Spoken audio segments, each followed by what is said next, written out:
Halimbawa, pakita ko yung tamang posisyon ng pulley natin. Okay? Chinek ko to. Ayan. Ayan. So, yun po yung tamang pulley position sensor voltage. Yan po yan Yun yung tama. Okay? Pag ito, halimbawa, nagpalinis ka ng panggilid, tapos nagalaw nyo, mababago to. Hindi na siya aandar. So, yung halimbawa, ayan. Yan, di ba? Nagbago siya. Naririnig nyo, nag-adjust. Okay. Kung ang ganyan ang reading nyo, ang mangyayari ngayon, ganito yung itsura niya. Ayan. So, ang daming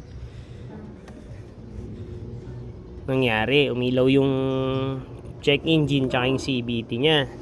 Ganyan. Okay. So, kahit anong gawin nyo dyan, hindi na siya aandar. Okay. O, yan. Aandar siya, pero ganun lang. Kasi, hindi nakatama yung posisyon ng kanyang pulley. So, ang gagawin natin dyan, balik tayo. Tapos, read mo muna yung ating fault code. Ayan. Okay, nire-read niya. Okay, ayan.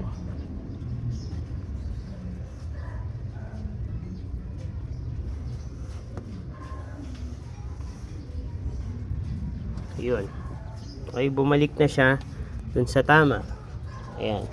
So ngayon, pag ganyan na yung bolt nung inyong pulley position, okay, di pa rin siya under kasi may check engine. Ang gagawin natin ay buburahin natin yung kanyang error code. Ayan. Ayan. Engine system. Okay. Ayan. Inaano niya. Na-diagnose niya. Okay. Off. Tapos turn on. Okay. Okay, nandun pa rin yung pero wala na yung CVT. Check engine na lang. Okay, continue natin.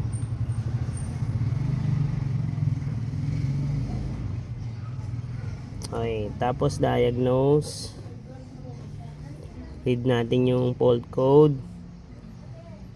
Sa maling pag-aayos lang, ayan, yun yung fault code niya. Ayan, so clear natin. Okay.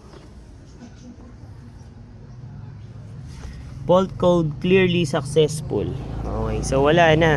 Ayan, wala na siya. Pwede na nating start. Ayun. Yan na yung start natin. Okay. Ayan. Yun lang mga chong. Napakabisa nito.